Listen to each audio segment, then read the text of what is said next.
ma'am.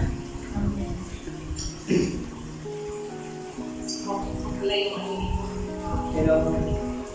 Good afternoon. Martes. Can we get a thumbs up if you hear us? Okay, thank you. We're good to go po. Hi, voice yours. Alright. Good afternoon, dear secretariats, panelists, ladies and gentlemen. My name is Alan and I'm here with my team, Geraldine, Amy, and Remedy. And we represent GARA Enterprise. Today, we will present our business plan, the GARA Enterprise.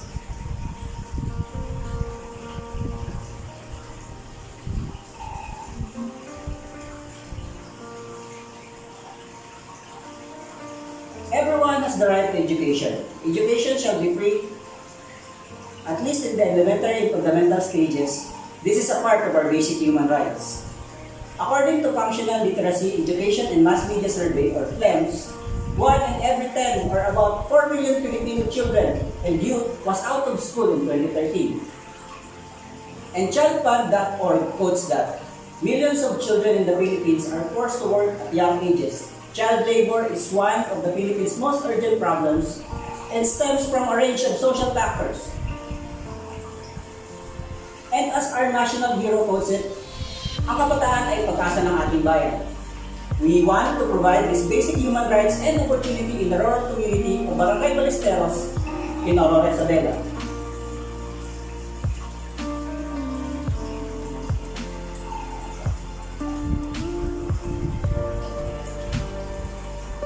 We acknowledge the following social issue related to education, such as lack of access to quality educational materials in the rural communities. This is a very common case in the barrios and remote areas in the Philippines. Low literacy level of children in the community, such as poor reading habit, written and verbal communication skills. It is a very sad realization that children nowadays first learn to write jejemon or speak kalyas lang,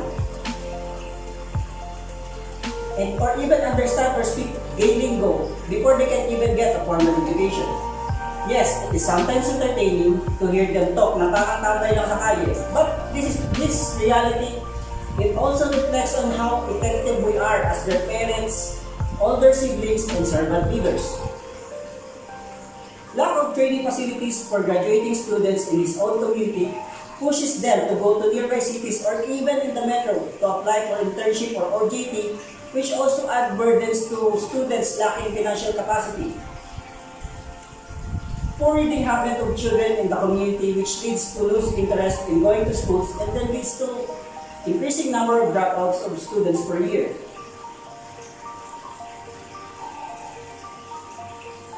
This problem paved way to GARA Enterprise. It's a one-stop shop of educational supplies and materials that will be situated in Barangay Ballesteros. It will also include the printing and photocopying services, an encoding, an online tutorial, logos, and label designing. The enterprise will be a provider of portable with good quality of school materials. The enterprise can be a training ground for students aspiring a career in the field of commerce, finance, marketing, business management, and advertising. The enterprise will also have a learning hub for children, on which they will have access to a wide variety of reading materials and educational toys to encourage their interest in reading and learning while enjoying the company of other children in the community. Our mission, to be one of the biggest educational supply store in the province of Isabela, and to establish a learning hub for the children in the rural community, a venue for learning and socialization, to encourage and develop the reading habit of the children in the rural area and increase their literacy. Our vision, for each child in the rural community to develop a curiosity for learning, discover their interests, and encourage their passion of learning. This is the business concept. GARA Enterprise is a one-stop educational supply store providing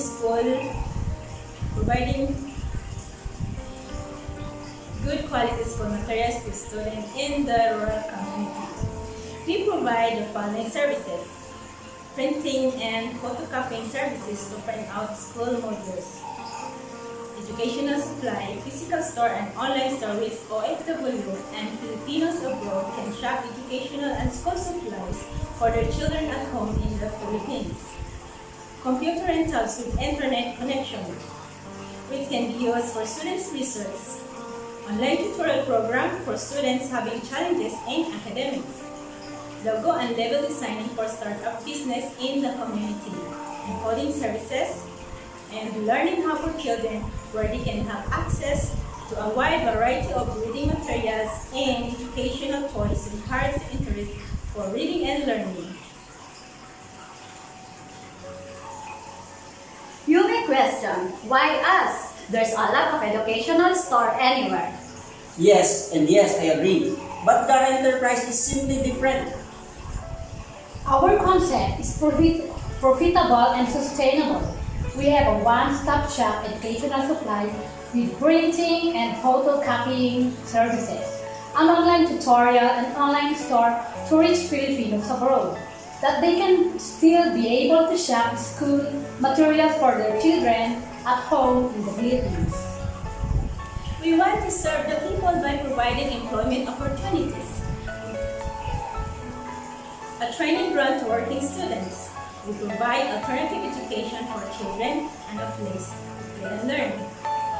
And we care for the planet because at GARA Enterprise, we reuse reusable eco bags.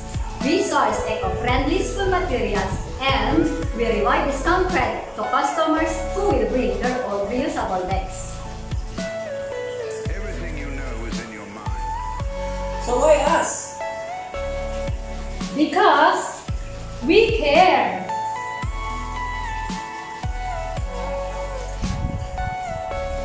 So this is our business model canvas. Our value propositions are good quality supplies, a one-stop shop for educational and school materials needs, convenience for students and teachers, and we are socially responsible. Our customer segment will be local community, students, teachers, faculty staff, government workers, overseas Filipino workers, and internet users. And it will be distributed through our channel like physical stores, online stores like Lazada, Shopee, Facebook, YouTube, and other platforms online. And through referrals or word of mouth. Our revenue streams will come from photocopying and printing services, selling educational supplies, physical store and online tutorial, computer rentals, logo and designing, and coding services. Our team, GARA Enterprise will be run by talented individuals. To start with, Mr. Alan Cross leading the management department and overseeing the whole operation and enterprise. Ms. Geraldine Boron, our HR manager, and Ms. Remile Fonda, our finance, who will head the finance department. And yours truly, Ami Ramirez, will spearhead the operation and marketing department. So for our growth strategy, in 2 years we will be upgrading our equipment and procure additional machines such as computer sets, printers, and photocopiers to address consumers' growing demands. We will also offer arts and craft boot camps program for children during summer. And we will also reinvest our funds to microfinancing institution. This will be a part of our diversification strategy. We will launch a printer on the go app in 3 years. This is an application which will allow users without printers and send printing jobs to printer owners. Say for example, a student who do not have a printer at home and but have school homework to be printed, he/she can use the app and send print jobs to computer shops or stores like the GARA Enterprise. And then they can pick it up the next day. We also plan to diversify the food business. We will open a cafe or snack house for children utilizing our computers and learning hub.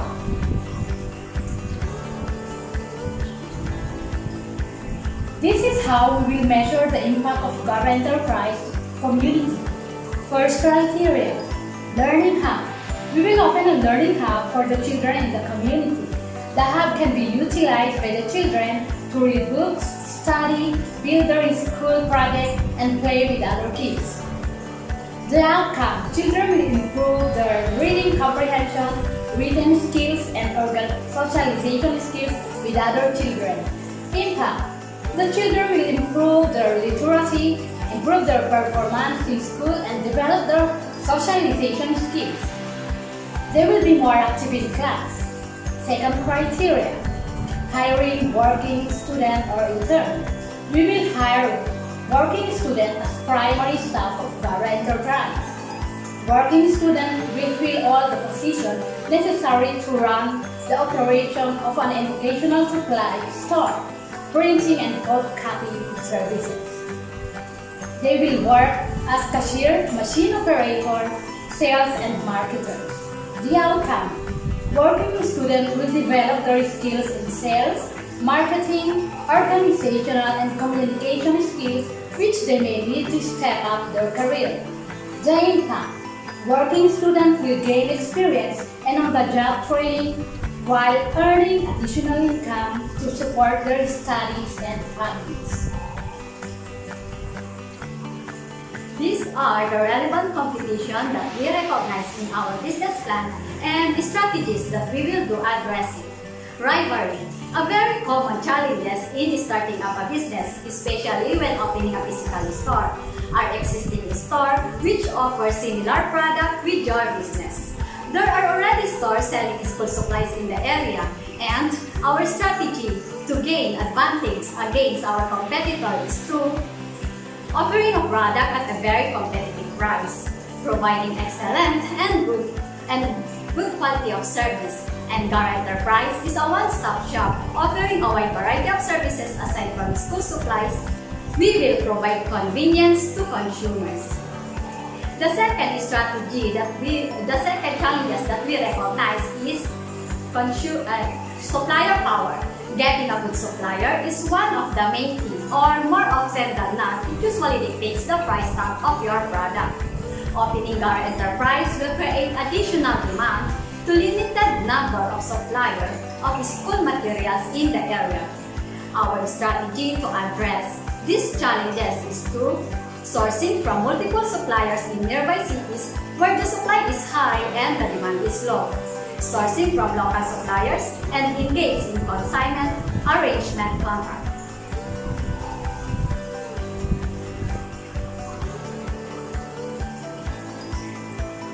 Risk and mitigation. GARA Enterprise recognizes the following risks based on step analysis and our proposed mitigation strategy. In social risk, with consumer buying patterns, selling school supplies materials as its peak season before the school year starts and demand to be low when it is ongoing. To address it, we will offer additional services like online tutoring services, encoding, logo label designing as an added services to maximize the profit. And technological risk, we will be weaker internet connection, malfunction of equipment, printers, photocopying machine, POS, and computers. We will ensure that all equipment is under warranty and maintenance contract. Sufficient supply of ink, and we will offer offline services as an alternative. Economic risk. Society adaptation to paperless transaction. COVID-19 pandemic is impacting the operation of physical store. To overcome this, we will open an online store to increase consumer reachability, offer a delivery services like online tutoring and in political. Turn chains. And we accept this risk. We will establish a good relation with our clients and valued customers. So what is our marketing projection? Well, majority of our expenses goes to procurement of printer, photocopy machines, POS, rental, utility bills, salaries of staff, school supplies, business permit processing, and most importantly, insurance to help us minimize our risk. As you can see on our balance sheet report, customers' payment on time. Current long-term assets are basically computer, furniture, printer, and photocopy machines. There is no short and long-term debts or loan, and profit is reinvested in the company. For our financial analysis, the GARA Enterprise projection revenue will have a healthy gross margin of 36%, earning before interest, taxes, depreciation, and amortization or EBITDA of 22%, and a profit margin of 21%. That concludes GARA Enterprise Financial Report and our marketing projection in 5 years.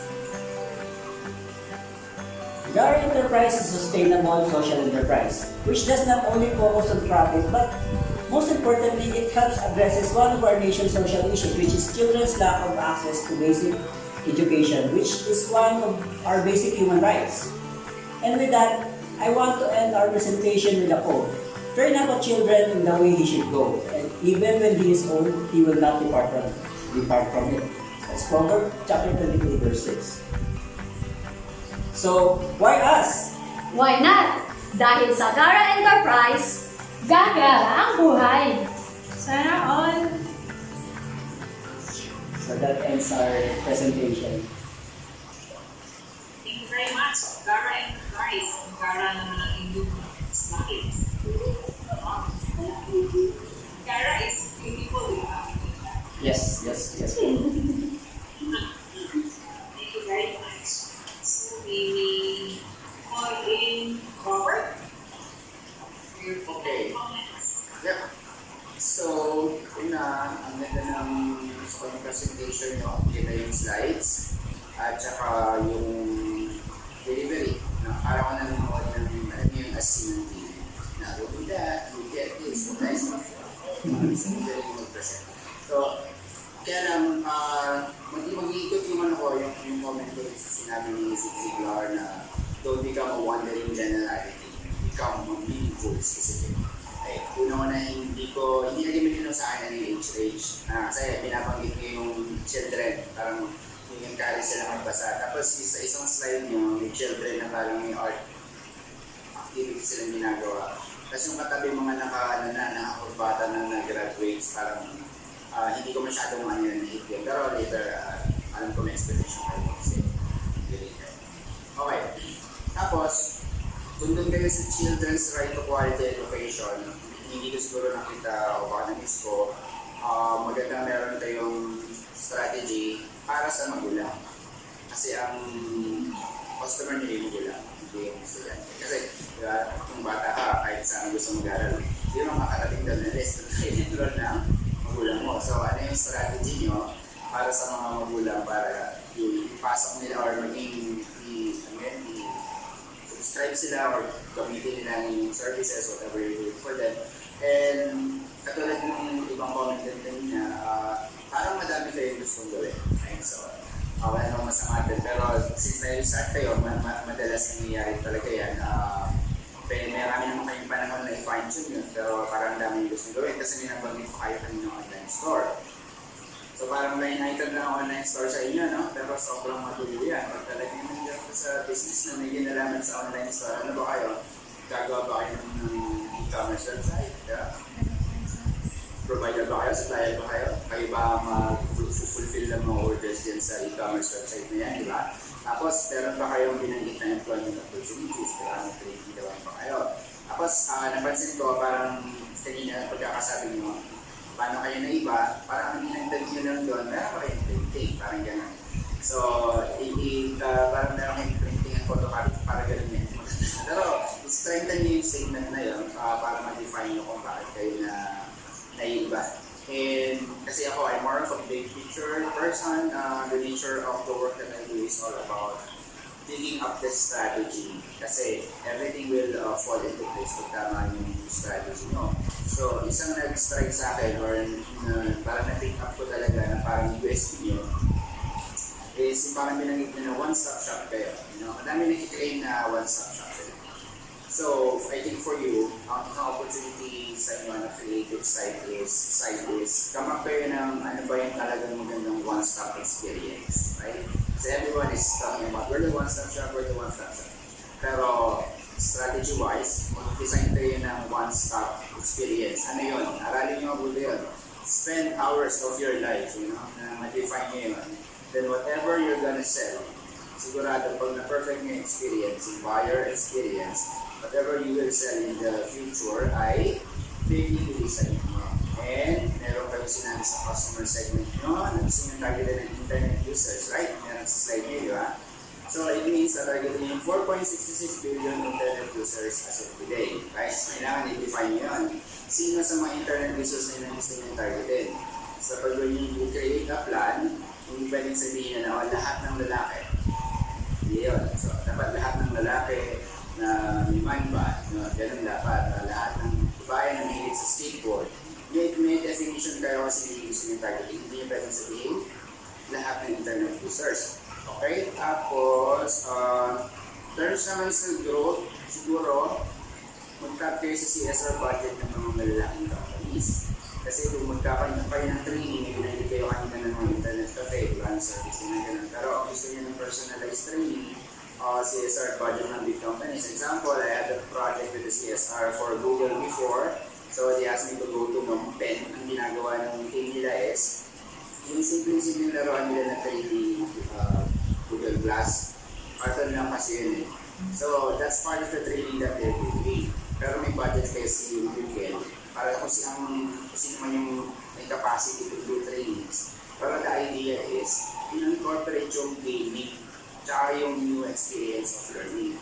So, kailangan ma-define nyo rin yun. Diba? Kung tuturo nga kayo, pero same experience as you're sitting in a classroom, baka hindi masyadong attractive yun. So, i-design mo mabuti yung learning experience na gusto mo i-provide. They've always partner with big technology companies, lalo na yung mga startup na gusto, kasi that's a form of survey sa mga startup kung effective ba ang kanilang product. Sino itong mga startup company na mayroong product na related sa learning ng bata. Kaya may pag-partner kayo sa kanila kasi they're willing to give their technology for free, not just for the data. Kaya wala kang justice doon. Kasi startup din sila eh.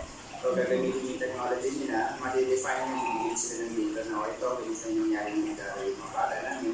And try to, plan sa mga big collaborations na ganun pwede gawin. So yung age gap, yun ang siguro sa age range, yun ang siguro gusto ko naman sa inyo. Ano ba talaga yung tinatarget ng estudyante? Bata ba, malaki ba, out of school yun? Para po sa learning hub po namin, mga bata po ages, yung mga hindi pa po pumapasok sa school at saka yung mga kindergarten. Para naman po sa aming mga, yung sa second criteria na working student dahil ang aming place is opposite lang po siya ng Isabela State University Aurora Campus. So, it will be the secondary, college po, yung mga tutulungan po namin. Na working students. Congrats sa agad naman. Thank you. Thank you. Ganda ng transition nila. Yes, Miss Yeah, hello. Siguro. I totally agree dun sa tonight ni Robert na parang bigla ko sabi sa 3-year business plan, hindi ko nagbabasa ako ng Rojak. Rojak Innovation. Dami ingredients. Hindi mo na alam kung ano yung parang pinaka-focus ingredients sa weightage. But you get your vision. So, and it is really more on the execution na hindi masyadong malinaw kung ano talaga yung focus. So when I was initially reading, yung nasa isip ko talaga is like a bookstore. Parang yung gumagawa ng National Bookstore Isabela version. Then, when I was running through the latter part, suddenly may pumasok na learning center. Okay? And then may pumasok na online store, may pumasok na online training module or online training session. Right? The thing is, every time you put like a new item in your structure, pag tinitingnan ko siya, each item requires a totally different workspace. So, iba, pag halimbawa nag-set up kayo ng bookstore, iba yung kailangan yung operations, iba yung marketing, iba yung approach, diba? At halimbawa, nag-open kayo ng learning center, which is, as you mentioned earlier, parang toddler target nyo.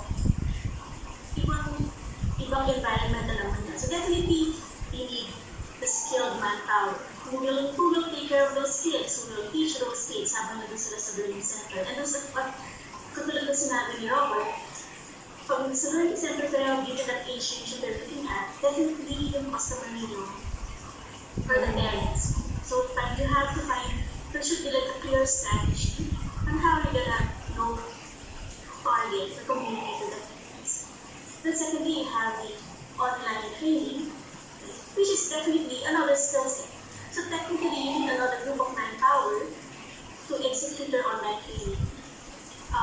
To be honest, when I look at the right time, like say for example, you look at bookstore, focus on Isabela. You don't think you really need to go to Lazada, you need to go to like Shopee or anything because you're very targeted to a local market. So if you have like a local entity, so let's say for example, if you have a local cable TV provider and they're offering like commercial services, like you can put an ad in there.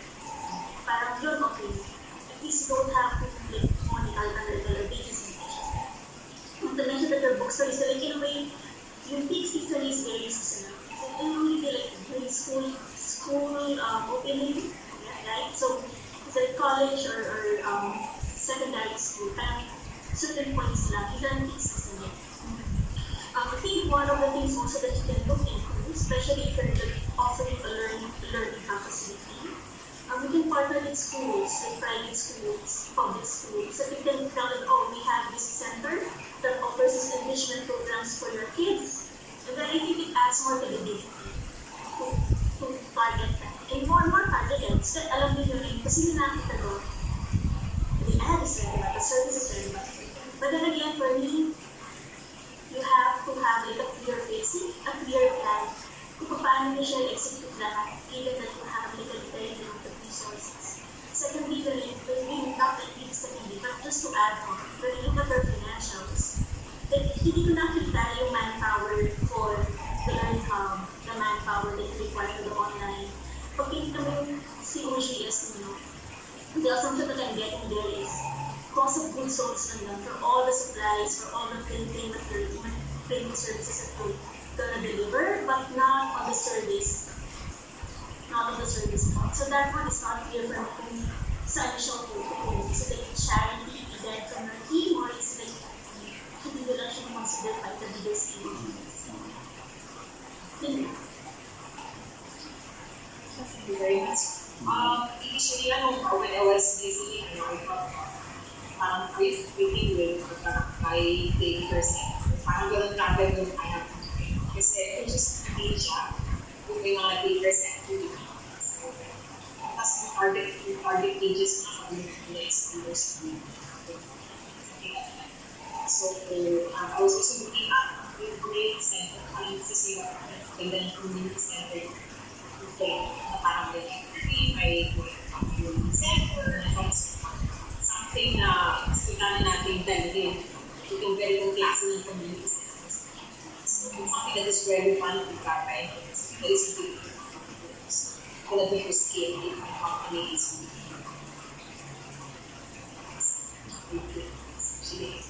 community. And then yung mga estudyante na mag-OJT, parang OJT nila. So you really talk on the universities. Another way to do it. Finally, ako sa mga teachers. Miss Tia is waiting for my hands. Thank you. I like your advocacy, which is education. So congratulations with that, and I feel your passion. I mean, what I really wanted to focus on, to separate it from everybody else's already was really your financials, and my recommendation is to split the financials for each of your revenue streams. I think Ling was making that point because it wasn't very clear to me how you would make money, right? You mentioned that you wanted to be I think because Lynn mentioned it, wanted to be a national bookstore in your town, but I mean, books and supplies are commodity products, right? So there arguably would be a limited amount of patong, di ba, yung kita from the school supplies. I understand you're looking at sourcing that effectively, so that's a good strategy, but somehow that's a low margin, commodity product. I suppose that's linked with your advocacy, which is providing access. So I think, kaya lang, I just wanted you to understand how much of your sales and revenues will come from that. Because your efforts, I think, should be linked to the profitability. Right? Para klaro kayo, saan nanggagaling yung pera, yung profit, saan napupunta yung advocacy. Right? My sense is the advocacy component will be in sourcing the commodity materials of good quality and putting it in a location where your consumers can access it. Right? There's also, that's for me when I was trying to really understand your offer. Access came out and then convenience came out as well. Right? So convenience and access. For school supplies, I think low margin. Okay. Next, suddenly came to me was the printing services. So I guess I could imagine that's probably a higher level gross margin kasi may tech yan and then it's a supply. So I think I can also understand that. And then there's the tutorials, which arguably is the highest margin. But then I started missing the relevance to your mission, right? Because you're targeting low-income groups, right? And you were saying, bakit sila magkaka-tuition? Diba? Parang all of a sudden, hindi ko na mag-get kung your advocacy kind of shifted. The online tuition. Feeling ko, kung nag-drop out ka, you're probably not dropping out because of you're not a smart kid. You're probably dropping off with, walang pera kung bayad. Right? So I was kind of missing that connect and the relevance. And then the other offer of a play school, where they can express that and everything else. I thought, yeah, that's nice. But then again, sino yung target group, right? Parang are these the kids who are dropping out of school, or are there kids of moms na hindi nila maturo? I was missing it. So parang all of a sudden, I think the overarching idea of having a one-stop shop is interesting, and you're accessing access and convenience, but then all of a sudden, when you started making dagdag everything else, it became magulo, right? And I think the others already share that. But I was lensing it from a P&L perspective and a cost perspective. Do you have a good idea of where your profits are going to come from? And then, can you charge value, right? Because see, again, you're in a commodity supply business. Paano kayo kikita? I just couldn't understand the P&L side of that. And I think that's my suggestion, pakihimay lang. And then I think the others already made that point. As you add services, the cost structures change. So my advice would be have a strong idea of which of your revenue streams make most money, right? And which ones don't. Kasi iba-iba yung structures of your business. Last point, when I was looking at your financials, rental was quite small and I found that very interesting. Because typically, if you're offering access and convenience for a one-stop shop, you gotta be in the right location, right? Maraming tao. And typically, my mind is, it is a poblasyon, right? Or malapit sa school. Mura ba yung rent doon? So I was just sort of surprised at how the rental cost was quite minimal. Because typically, that would be a higher, cost contributor to an online place, right? So yun lang, feeling ko, bottom line, put a little bit more rigor in your financials. Kasi feeling ko, if that could be a really good indicator on the success. I'm always suspicious of presentations that show a straight line growth, right? Because I myself have done all these bits. So I know it's just a click in the Excel sheet, right? look more regular on your financials. Yeah, thank you. Thank you very much, Ms. Leah. Anyone else on the panel? Yeah, just some comments lang kasi I think since you guys are from Isabela, I mean it's good to also find out. I know yung mga National Bookstore Jam or expressions dun sa may malapit dun sa Calavera Hypermart in Kawayan City, but I suppose you're trying to provide access dun sa mga siguro nasa Rojas, Santiago, or those that are near the kasi mga farms, diba? I don't know.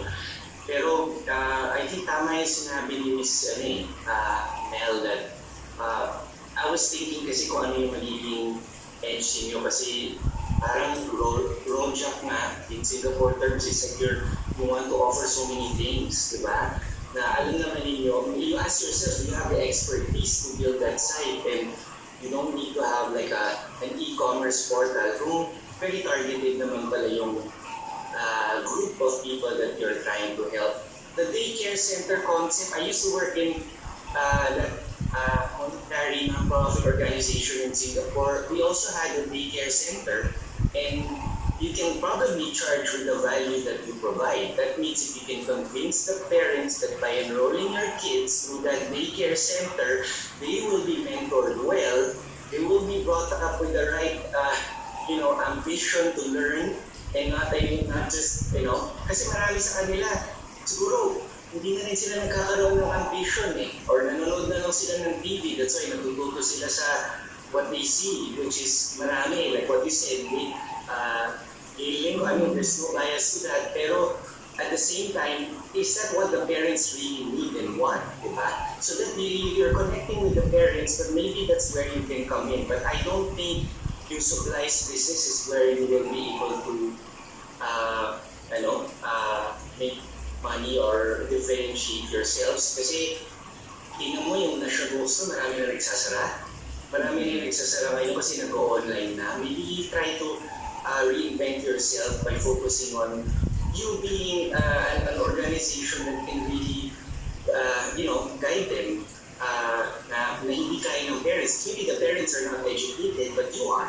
Or tapos, who are the people that you can tap for the child care center are, partner ka sa Isabela State University. Ang daming students doon that need OJT. Maraming mga even ng mga nursing graduates dyan, they don't have a job yet, given the opportunity. All the kids want is yung mga ate, kuya, dahil mga ate, kung kuha sila, is a young girl na that pays attention to them, right? And then, go through books. In books nga ninyo, pwedeng lumanal. Ask for donations from companies, corporates, at yan. Para yung lahat ng nasa loob ng daycare center ninyo, pwedeng wala kayong gastusin. But yung rental, kailangan ng rental. So, they use the same books, di ba? So, photocopy or copy, I don't know. I think marami rin sa mga schools, hindi na nga nag-require ata because they know the situation in our country na every peso counts. So, I'm just giving you some ideas. I mean, your team would have a better grasp of the market, di ba? Kayo, pupunta rin ako sa atin dyan because of my business, I partner with supermarkets there. So I know the extent of yung poverty in that area. Tapos hindi rin sophisticated. Some more cities in Visayas and Mindanao are more sophisticated than the northern part. That's what I noticed. So yung Kawayan in area dyan, in Isabela, I think, and I learned from the mayors, like 80, 90, I think some towns there, 80% of their income, what they spend, are coming from OFWs. Marami sa Hong Kong from Isabela na domestic helper. Sobrang dami. Isabela or northern part, Ilocos area, but Isabela in particular. So these are the parents. Baka wala kayong mom baka yung mom nasa Hong Kong na domestic helper. So how do you establish? Pwede online, no? Pwede may online session ka. Mom, yung kid, tapos siya, nag-observe yung mom. There are many potential possibilities for you, but alamin mo kung saan kayo magsisimula. But I think I think yung charging for the value, maybe that would be an area for you to consider. There. Alright, thank you very much. Again, parang upskill kind of things. And at the same time, I think it's good for us to essential this. To probably rethink and trick a bit to business planning and be able to really identify what is the core that you would like to pursue. And especially syempre nandun pa rin yung area of your concentration. Just being the problem that province for good luck sa inyo. Thank you po. Maraming salamat. Yeah, just one question on the name. Kasi bakit GARA Enterprise? Kasi we were struggling a little bit on what your product was about. It's not linked kasi. Yeah, we understand it's not actually related, but it came from our initials. Initial name, G for Geraldine. Yeah. My name is Alan. Yeah. And R for Yeah. Kasi mas maganda din came up with GARA kasi in other languages. Hindi siya namin, ang GARA is mag-GARA, ang ganda. Yeah, we just want to clarify our learning hub po ay hindi po talaga nagiging po ng profit. Parang open lang po siya para sa mga bata kaysa naman kung makinig mo yung mga mother, hindi kaya na lang po namin sila pumunta sa mini library po namin. And our mini library, maliit lang po, isang room lang po. Na paglalagyan po namin ng mga books at saka mga educational toys. Kaysa naman mag-bingo po ba? Di ba ganun po sa mga probinsya? So yun po yung gusto namin i-map, ayun yung parang palitan na parang kinalakihan po ng mga bata sa probinsya. As kayo na donations, Yes, we are earning ayun pong mga patapon na aklat at saka mga educational toys po. Send po doon. We recently donated sa Yellow Book Foundation. I'm sure you are that. So, padala tayo din ng mga school supplies. Ano sa, because in Mindanao area. So, I guess, parang meron natin yung mga items. Thank you so Thank you much. very much. Thank you. We will have a 5-minute break. And then, first opportunity for our families then to have Thank you. for our group to prepare na din. So this will be the last group that is presenting to you, the NAPA.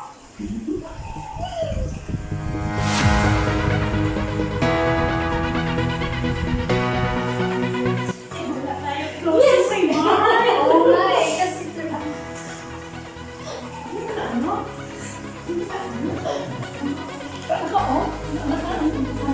Guys,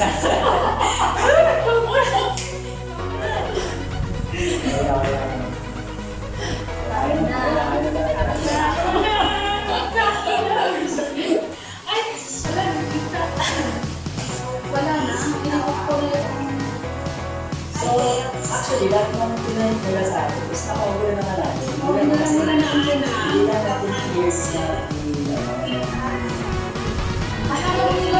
learning hub na